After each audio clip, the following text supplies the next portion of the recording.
Hello guys, Radhe Radhe, Jai Shri Krishna. Welcome back to my channel. मैं Rakhi Gupta from Delhi. My ID is Rakhi Gupta 6052। ये मेरा new ID है। मेरा प्रीवियस आईडी जो है राखी गुप्ता 7277 है। या फिर आपसे दूसरे आईडी दूसरे नेम से भी सर्च कर सकते हैं, खुशी 1988। एक्चुअली ये मैंने आपको इसलिए एक व्लॉग बना रही हूँ। बहुत इम्पोर्टेंट व्लॉग है, कुछ मदर्स के लिए है। जैसे कि कई बार होता है न्यू मम्मा जो बनती हैं घरों में, ठीक है, उन्हें ज़्यादा डीपली नॉलेज नहीं होती है बेबीज़ के बारे में। तो ये टॉपिक बहुत ही मतलब आप ये मानिए कि बहुत इम्पॉर्टेंट टॉपिक है जिस टॉपिक पे मैं बात कर रही हूँ, बच्चों की केयरिंग को लेके। कई बार ऐसा होता है न्यू बोर्न बेबी होता है या फिर मदर्स को पता नहीं होता कि उनके छोटे बच्चों को क्या प्रॉब्लम हो रही है, क्या नहीं हो रही। कई बार वो नींद में हाथ झटकते हैं, या मदर्स कई बार सोचती हैं थक गई हैं और सो जाती हैं। तो क्या होता है, जैसे कि मैं अपना एग्जांपल शेयर करती हूँ। मेरा बेटा बहुत छोटा था, उसको फीवर आया था, ठीक है। तो मुझे नॉलेज नहीं थी, बट ऑन थैंक गॉड कि मेरे को इस चीज़ की नॉलेज है कि कई मदर्स को नहीं हो पाती है। प्लीज़ अगर कोई भी मदर इसे अपने ऊपर ना लें, ये सबके लिए है, ठीक है। क्योंकि कई मदर्स को पता है, कई मदर्स को नहीं पता, जिसकी वजह से बच्चों को फीड्स पड़ते हैं। फीड्स का मतलब बच्चों को दौरे की शिकायत होती है। वो किस रीज़न से होती है वो भी मैं आपको बता देती हूँ। जो छोटे बेबी होते हैं, छोटे बेबी मतलब छोटे जो बच्चे बोल नहीं पाते, जिनको फीवर आ जाता है, हम उनकी केयर करते हैं, हम बार बार उन्हें दवाइयाँ दे रहे होते हैं, बट फीवर उतरता नहीं है, ठीक है। तो ये फीवर ना उतरने का एक रीज़न होता है बहुत बड़ा, कि क्या, कि जो छोटे बच्चे होते हैं वो बोल नहीं पाते हैं, ठीक है। अगेन मैं आपको रिपीट कर रही हूँ, फीड्स का मतलब होता है दौरे पड़ना। जब बच्चा आपका देख रहे हैं कि आपके बच्चे को फीवर बिल्कुल नहीं उतर रहा, तो आप उसके सर पे पट्टी रखते हैं।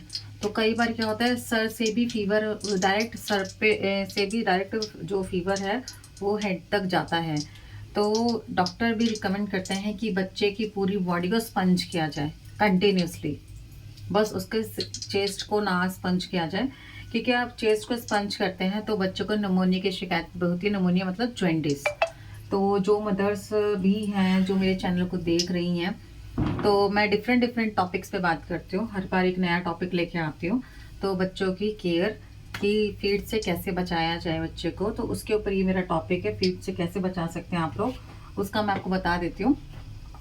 कि आप लोग सोचोगे तो अपना किचन में काम करे, इसे नॉलेज है भी नहीं है, तो गाइड आज आप इसे बहुत ही ध्यान से सुनिएगा। और इस पे आप वर्कआउट भी कर सकते हैं, आप चेक भी कर सकते हैं। जब भगवान न करे किसी के बच्चे को कोई दिक्कत परेशानी हो, ठीक है, बट फिर भी कंसर्न मेरा यही है कि जब आप बच्चे को घर में देख रहे हैं, फिर उसे फीवर आ रहा है, कॉन्टिन्यूसली मेडिसिन दे रहे हैं डॉक्टर के रिकमेंडेशन के बाद, ठीक है, आप खुद से मत दीजिए। छोटे बच्चों को खुद से मेडिसिन नहीं देनी चाहिए। अगर आप उतने नॉलेजेबल हो, आपका डॉक्टर आपको रेगुलर वही मेडिसिन लिखता है, तो ही आप बच्चे को दीजिए। और जब ज़्यादा हाई टेम्परेचर पे फीवर हो बच्चे को, तो उस सिचुएशन में आपने कुछ नहीं करना है। उस सिचुएशन में आपने क्या करना है, जब बच्चे का फीवर नहीं उतर रहा, कोशिश कीजिए मैक्सिमम टू मैक्सिमम बच्चे के ना फिट, मतलब फिट के नीचे जो तलवा, जैसे हमारा हाथ है, ये हाथ के नीचे हथेली, तो ऐसे ही हमारा फिट होता है। फिट के नीचे के जो तलवा जिसे बोलते हैं, वो आप उस तलवे पे बैक टू बैक कंटिन्यूसली ठंडे पानी की पट्टियाँ रखिए। उसके पैरों को स्पंज कीजिए, उसकी पूरी बॉडी को स्पंज कीजिए, बस उसका चेस्ट ना हो। अगेन मैं रिपीट कर रही हूँ गाइस, अगर आप चेस्ट को स्पंजिंग करेंगे, अगर कूल, जैसा अभी ठंडियों का टाइम है, इस टाइम पे बच्चों को फीवर आ रहा है, जा रहा है, ठीक है, और इस टाइम पे अगर आप स्पंजिंग कर रहे हैं, ठीक है, फीवर उतारने के लिए, बट अगर उसके चेस्ट पे आप स्पंजिंग कर रहे हैं तो वो आपको दिक्कत देगा। क्यों? क्योंकि उसके बच्चे को 99 नहीं 110% जॉइंटिस की प्रॉब्लम हो सकती है, जो न्यू मदर के लिए बहुत मुश्किल है संभालना न्यू बच्चे को, ठीक है। जो फर्स्ट मदर बनती हैं, जिनका फर्स्ट एक्सपीरियंस होता है, जिनको नॉलेज नहीं होती। मेरे पास दो बच्चे हैं और मुझे पूरी इस चीज़ की एहतियात है, क्योंकि मेरे साथ एक बार होते होते बच गया। मेरे बेटे का 3 दिन तक फीवर नहीं उतर रहा था, तो मैंने हॉस्पिटलाइज कराया था, बट मेरे पास भगवान ने वो मौका दिया कि मतलब डॉक्टर ने मुझे रिकमेंड कर दिया था कि भाई आपको हर हालत में बच्चे की बॉडी को स्पंज करते रहना है। स्पंज मतलब सर पे पट्टियाँ रखते रहना है। मुझे पूरी बॉडी को स्पंज करने के लिए नहीं पता था, बट मेरा बेटा थोड़ी देर रखने देता था, नहीं रखने देता था। उस टाइम वो सिर्फ 8 मंथ का था, और मैं भी मतलब न्यू मदर ही बनी थी, फर्स्ट एक्सपीरियंस था मेरा। तो मैं बहुत ट्राई कर रही थी कि मेरा बेटा ठीक हो जाए, ठीक हो जाए, बट वो हो ही नहीं रहा था। एंड आफ्टर दैट क्या हुआ कि मैंने बच्चों को हॉस्पिटलाइज कराया, और बच्चे को हॉस्पिटलाइज कराने के बाद क्या हुआ कि फिर सीधे डॉक्टर ने क्या करा, मेरे बेटे को ठंडे पानी से नहला दिया। आई एम वेरी शॉक्ड कि ये क्या किया डॉक्टर ने। डॉक्टर ने बोला कि अगर आप बच्चे को खांसी जुकाम कुछ भी होगा वो हम संभाल सकते हैं, कि नाउ वो भी हॉस्पिटल के अंदर एडमिटेड है, ठीक है, उस पर हमारी पूरे आइस है, ठीक है। बट अगर आप ये हरकत घर पे करते हैं तो सोच समझ के कीजिएगा, ये हरकत मत कीजिए, क्योंकि मेरे साथ कहानी कुछ और थी। मेरा बेटा ऑलरेडी हॉस्पिटल में एडमिटेड था, ठीक है। बट यहाँ पे आप ये गलती मत कीजिएगा। मैं अगेन रिपीट कर रही हूँ, अगर आप डॉक्टर की निगरानी में कोई एक्टिविटी करते हैं तो ठीक है, अगर आप डॉक्टर की निगरानी में कोई एक्टिविटी नहीं करते हैं तो खुद से ऐसी कोई काम मत कीजिएगा जिससे कि आप बच्चे को कोई हार्म कर पाए, क्योंकि जैसे मेरा बच्चा है वैसे ही सबका बच्चा है। मैं नहीं चाहती कि किसी की बच्चे के साथ कोई दिक्कत परेशानी हो।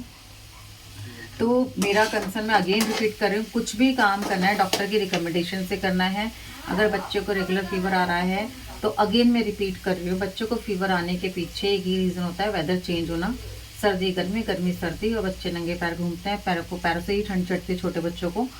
क्योंकि जो छोटे बच्चे होते हैं ज़्यादातर वो सॉक्स निकाल के फेंक देते हैं, मम्मी पीछे पीछे नाचती है उनके, अरे बेटा पहन ले, अरे बेटा पहन ले। बट बच्चे इतने कहाँ सुनने वाले, बच्चे तो छोटे छोटे क्यूटी होते हैं, वो नॉटी पने से बाज नहीं आते हैं, तो वो नॉटी पना करते ही करते हैं, ठीक है। तो उसके लिए क्या होता है कि बच्चे की नॉटी के चक्कर में मदर की तो रेल बन जाती है।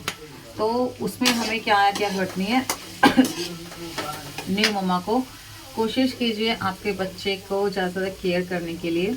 तो कभी भी फीवर आए ध्यान रखिएगा, अगेन रिपीट कर रही हूँ, उसकी पूरी बॉडी को स्पंज कीजिए। बैक टू बैक ये नहीं खाली आपने हाथ पे हथेली पे रखा है, पूरी बॉडी स्पंज कीजिए, सिर्फ छाती छोड़कर।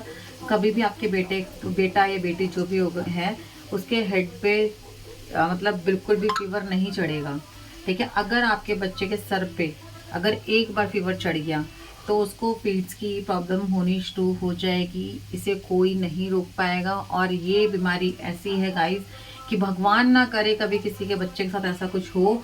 बट मैं एक मदर हूँ, मदर होने के नाते ये मेरा एक छोटा सा आप तक मतलब मेरी वॉइस है कि मैं आप तक रेस करूँ कि जो न्यू मम्मा है, आज की मम्मा, आज की लाइफस्टाइल की मम्मा बहुत ही इतनी ज़्यादा नॉलेजेबल नहीं होती है, उन्हें नॉलेज नहीं होती है, वो अपने तरीके से बच्चों को पालन पोषण करने, जिनके घर में बड़े दादा दादी हैं वो बहुत अच्छे से ट्रीट करते हैं बच्चों को, जिनके घर में नहीं है, जो सिंगल न्यूक्लियर फैमिली में रह रहे हैं, बच्चे की केयरिंग कर रहे हैं, बट कई बार नहीं दिमाग में रहता है बच्चे, तब इस आपको लगे कि बच्चा आपका सो रहा है और सोते सोते हाथ पैर चला रहा है और झटक रहा है, तो आप उसे अवॉइड मत करें। या कभी बच्चा सो रहा है, फीवर आ रहा है और सोते सोते बच्चा आपके हाथ पैर झटक रहा है, कभी उसका पूरी बॉडी अकड़ जाती है, या फिर होंठ नीले पड़ जाते हैं, आंखें पलटी मार लेती हैं, यानी मतलब आई बॉल्स जो होते हैं वो ऊपर की साइड चढ़ जाते हैं और मुंह से झाग आना शुरू हो जाता है, तो इट मीन्स कि आपके बच्चों को फीड्स पड़ रहे हैं, ठीक है। तो ये फीड्स बहुत इंपॉर्टेंट पार्ट है भाई। अगर आपके बच्चे को फीड्स पड़ रहे हैं तो वो आपके आज के लिए भी पूरी लाइफ के लिए प्रॉब्लम क्रिएट हो सकती है। तो ये हर न्यू बोर्न बेबी की मम्मा को इस चीज़ को समझना होगा कि हमें जैसे ही फीवर चढ़ रहा है, डॉक्टर की निगरानी में रखने के बाद अगर डॉक्टर ने जो दवाइयाँ रिकमेंड की हैं और उसके बाद फीवर नहीं उतर रहा है, तो उस सिचुएशन में पूरी बॉडी स्पंज करते रहिएगा। खांसी जुकाम तो फिर भी आप कवर कर सकते हैं, बट दौरे की शिकायत कभी आप कवर नहीं कर पाएंगे। कोशिश कीजिएगा छाती पे आप, मैं अभी बोले चेस्ट में, छाती में मतलब चेस्ट पे आप स्पंजिंग ना करें, इतना एरिया पोर्शन छोड़ के बच्चे का पूरी बॉडी पे स्पंजिंग करें, तो आप भी सेफ हो, आपका बच्चा भी सेफ है। और कभी अगर भगवान न करे जो ऐसी फैमिलीज़ हैं जो पैसा अफोर्ड नहीं कर सकती हैं, बड़े बड़े हॉस्पिटल्स के बिल पे नहीं कर सकते हैं, तो उनके लिए गवर्नमेंट हॉस्पिटल्स हैं बहुत अच्छे अच्छे। बट फिर भी मैं आप लोगों को एक ही हॉस्पिटल रिकमेंड करूँगी, पूरे वर्ल्ड का नहीं, पूरे इंडिया का सबसे टॉप मोस्ट हॉस्पिटल जो है। आपको कुछ, आपके बेबी को कुछ भी होता है, किसी भी सिचुएशन में आप परेशान हैं, कोई भी प्रॉब्लम है, तो कलावती इंडिया का बहुत बड़ा हॉस्पिटल है। वहाँ पंजाब, उत्तर प्रदेश, जम्मू, हरियाणा, लुधियाना, चंडीगढ़, अहमदाबाद, मुरादाबाद, गाज़ियाबाद, हर स्टेट के लोगों को रेफर किया जाता है कलावती में। जो सीरियस केस होते हैं कोई हॉस्पिटल वाला उस पर हाथ नहीं रख सकता है। तो आप बिना किसी देरी के आप अपने बच्चों को सीधे कलावती में एडमिट करा सकते हैं। It's a very big hospital, specialist child specialist है ये। जो लोग अपने बच्चों के हायर फीस अफोर्ड नहीं कर सकते उनके लिए बहुत बहुत बढ़िया हॉस्पिटल है। आप नेट पे भी सर्च कर सकते हैं। दिल्ली के अंदर इंडिया गेट के पास है ये। रामाकृष्ण मेट्रो स्टेशन के बाद ही अगला नेक्स्ट स्टॉप है ये।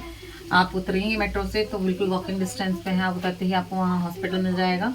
कलावती बहुत बड़ा हॉस्पिटल, छोटा मोटा हॉस्पिटल नहीं है बच्चों के लिए। तो अगेन मैं रिपीट कर रही हूँ, किसी भी मतलब न्यूबॉर्न बेबी की मदर को अगर नॉलेज नहीं है तो प्लीज़ आपसे रिक्वेस्ट है, मेरा ये जो वीडियो है पूरा एंड तक देखिएगा, बीच में ड्रॉप आउट मत कीजिएगा, क्योंकि ये छोटी सी वीडियो आपके लिए लाइफ टाइम के लिए हेल्प देने वाली है, स्पेशली न्यू ममाज के लिए। तो न्यू ममाज प्लीज़ आप अपने आप को बहुत अवेयर करके रखिएगा, क्योंकि एक छोटी सी चूक आपको लेके बैठ सकती है। तो ये आपको मेरा टॉपिक अगर आपको पसंद आया हो, बच्चों की केयरिंग से रिलेटेड आपको मैंने गाइड किया है, समझ में आया है, तो प्लीज़ मुझे मेरे चैनल को लाइक कीजिएगा। अगर वीडियो पसंद आई तो शेयर ज़रूर कीजिएगा। कमेंट में बताइएगा कि आपको जो मैंने गाइडेंस दी है क्या वो आपको अच्छी लगी है या नहीं लगी है। बट फिर भी अगेन मैं बोलूँगी, आप जो भी बच्चों का ट्रीटमेंट कर रहे हैं डॉक्टर के दिखाने के साथ साथ आप डॉक्टर से भी रिकमेंड कर सकते हैं क्या फीड्स में ऐसे इश्यूज होते हैं। तो डॉक्टर आपको बता देगा कि हाँ, फीवर के सर पे चढ़ने के वजह से भी बच्चे को फीड्स पड़ते हैं। तो सर पे फीवर ना चढ़ने दें, उसके लिए मैंने आपको पूरा तरीके से बता दिया है कि फीवर उतारने का तरीका क्या है। और इसी तरीके से अगर आप अपने बच्चे को देखेंगे तो 110% आपका बच्चा बिल्कुल सेफ एंड सिक्योर रहेगा, कभी भगवान के दरसों से कुछ नहीं होगा। तो ऐसे ही अगेन कोई अच्छी वीडियो बनाऊं और आप तक पहुंचाऊं, उसके लिए मेरी वीडियो को लाइक एंड सब्सक्राइब ज़रूर कीजिएगा, ठीक है। अगेन मैं बोल रही हूँ, मेरी वीडियो को लाइक एंड सब्सक्राइब ज़रूर कीजिएगा। ये बच्चों के ऊपर मैंने बनाया था ब्लॉग। तो आई होप आप लोगों को इस वीडियो से आपको बहुत हेल्प मिलेगी। आशा करती हूँ कि इस वीडियो पे मैक्सिमम टू मैक्सिमम शेयरिंग करेंगे आप लोग। Thank you so much.